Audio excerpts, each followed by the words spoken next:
Here we've got a customer that sent over a 2018 Mercedes-Benz S63 headlight assembly. It's a big boy, very heavy. We weighed it, it was about 14 pounds. Yeah, this is in for new lenses. Headlights are really expensive for this model. It's a serious light, multi-beam LED. You can see that imprinted on there. Yeah, we'll be taking care of business on this one. We'll be removing the lens. We have new lenses, replacement lenses, and we'll show you a little bit of the process. It's not gonna be a how-to. A lot of people come onto our videos expecting a how-to, just a service overview, before and after essentially, and I'll go over anything that I find internally if there's anything to talk about, but it'll definitely show you before and after. So show you how this all looks and a little bit in between the process as well. Okay, so the lens is cut off using an ultrasonic cutting tool. That way we are precise and we can extract the other pieces of the lens. Show you what the lens looks like. I mean, the clarity is just terrible. It's got a lot of condensation runs. It's a combination of condensation and crazing on the lens, which clearly distorts output and makes the front end look worn and old. So next step is to remove everything from the channel. All right, really quick. I already did the first side. It was a little bit difficult to figure this out. There's a little trim piece in the corner that hides 2 Torx screws. You're gonna need to remove those Torx screws along with the other ones. Now, this whole top piece can get removed first, then this amber, and then this black frame comes out last. I'll show you what it looks like when it's all done. Also, take note, there's an opening down here with some LEDs and there's a covering over here, and I'll show you what's behind there. All right, just to clarify, I was actually incorrect. The top kind of brow piece stays in place. This side piece comes off first. All right, it clips in. It's held in here somewhere. You have to wear gloves when you're dealing with this kind of thing because this chrome and these housings are gentle. You don't want to scratch anything up here. So you can dislodge it. There's a little clip right there and you'll start peeling this back and you'll start feeling it. Just don't let it fall on the floor. Obviously, if you're doing this, it's a pretty serious assembly. Again, this isn't a how-to, but it's a little tip along the way. If you're doing this and you just need some guidance, you don't want to break any of this stuff.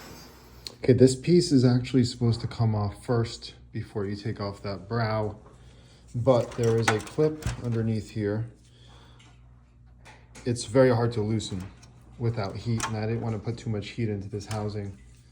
So I actually removed the top brow, kind of made some space, and then there's a bunch of Torx screws. You got some hidden Torxes in here, back here, so just always look to see if there's another Torx sitting around.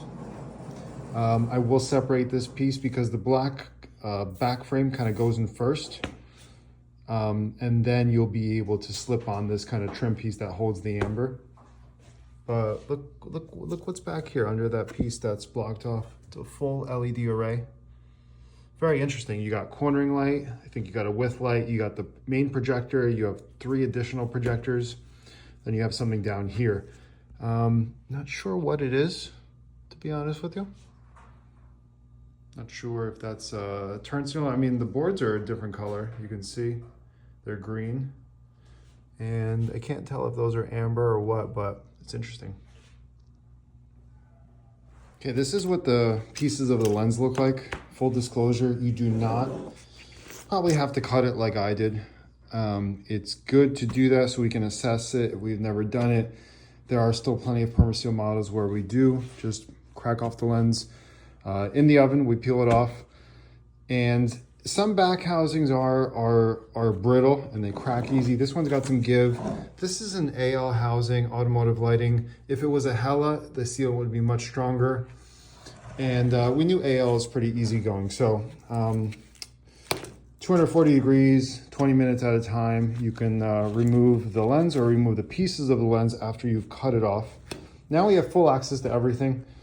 Going to scrape it out with some cold glue tools and prepare the lens sealant, which is a butyl-based sealant, headlight grade sealant. We use the Dynamics.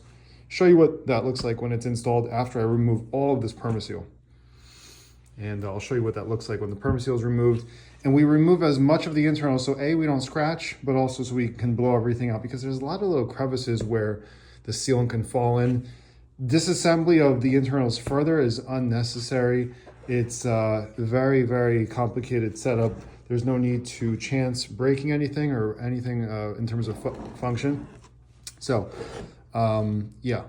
We're gonna leave this how it is, and we'll get it ready. All right, so you gotta scrape out all this old sealant. We use a what's called the cold glue tool. This is the thicker blade. We have thinner versions as well. Obviously, this makes a whole mess, so make sure you have a compressed air ready or a blower. And you're just trying to get the channel fully cleared out. This takes a little bit of time. This can be hot, it can be cold. It depends on the type of sealant of the assembly. This is actually cold and it's working pretty well.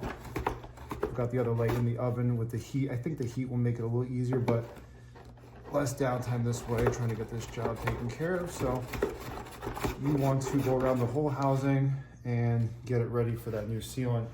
And I'll show you what the sealant looks like when it's installed. All right, just getting the second one going. Just wanted to show you. So, you know, earlier you heard me mention you don't need to cut this light open. It's an AL light. It's not bad. Why do we cut it open? So we can have access to both sides of the channel. Otherwise, when you're done, you're gonna be prying the hell out of this thing.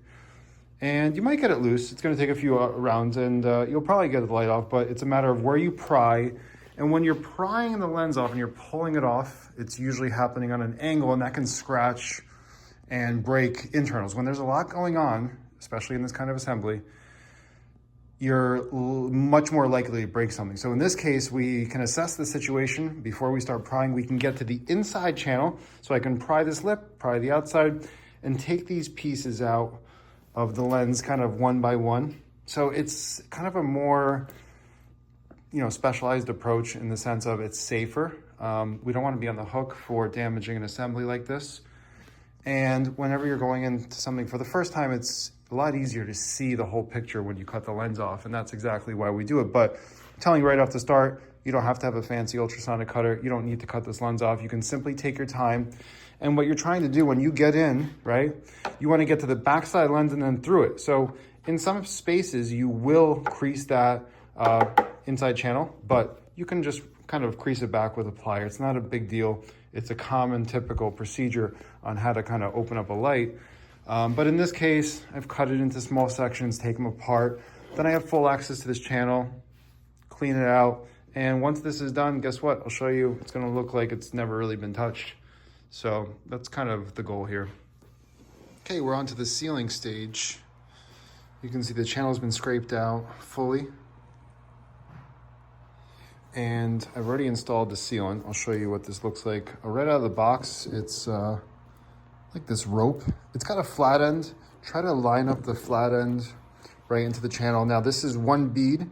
Sometimes you have to stretch it just a little bit. And before I throw the lens on, throw it in the oven, I'm gonna put it in the oven and just kind of press it down. Make sure it seats all the way. Make sure I have a nice even bead. That's the key right here. If you want a proper seal, which you do, because you don't want to get water in these lights. Once water enters, you're completely screwed.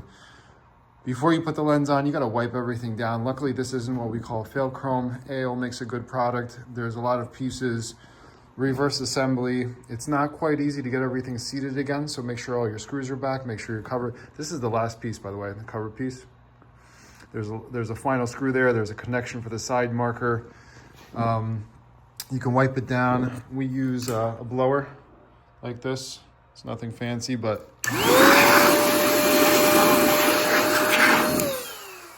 and we do that, I don't know, a lot, because you got to get all that sealant out. All that sealant gets stuck in the back housing, and you don't want that surfacing to the front.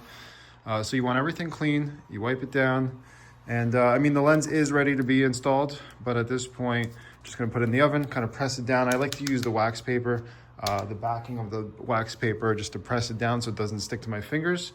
And I'll show you what the final results look like in just a moment, but these are ready to go back together. Definitely a little challenging to get everything set up, I'm not gonna lie to you. It is a lot of pieces and parts, but everything worked out beautifully. All right, here we are, final product. Came out great. Again, pretty challenging model to change a lens on. just due to the complexities of the internals. But everything works out great. Just take your time. We actually use small little screws. These housings do have these clips in them. It's probably enough. The lens can't fall off per se, but we'll zip in some tiny screws. I'll show you what that looks like. That was under a gasket there. Let's see if we see one here. Yep. So that is I believe an M2 8mm screw that we use. They're hard to find. Some people like to use staples. What's interesting is there used to be a Mercedes-Benz logo in the original one. I guess when they make the aftermarket lens, they can't do that. But yeah, it's funny enough, I've seen them even put in ZKW or Hella or something, but that's what they do over there. So anyway, this came out awesome. We highly, highly, highly recommend the paint protection film, PPF. Go to a local detailer. They'll put it on for, I don't know, 150 bucks, 200 bucks, depending on your location. Some markets are a little bit more expensive, but this is the way it looks. These are all set for the customer. They'll look good for years to come as long as they're protected. Aftermarket lenses simply do not last as long, so you have to protect them. And clearly this model is known for some issues in the first place, like everything deteriorates. So if you want to protect it, that's in your best interest to protect your investment. This service isn't exactly cheap, but it's cheap in relation to how much a new set of assemblies cost. So reach out to us if you have any questions. We'll be happy to help you. And hopefully this video was a little bit more in detail. A lot of people ask us for some guidance throughout the process. These are service overview videos. They're not how-tos, but this one got a little bit more into detail. So hopefully this helps some people. All right, guys, subscribe to the channel, give us some support, call us, email us, chat with us. We're happy to talk to you about custom lighting and your different options. And we hope you appreciate what we do on this channel. Thanks again.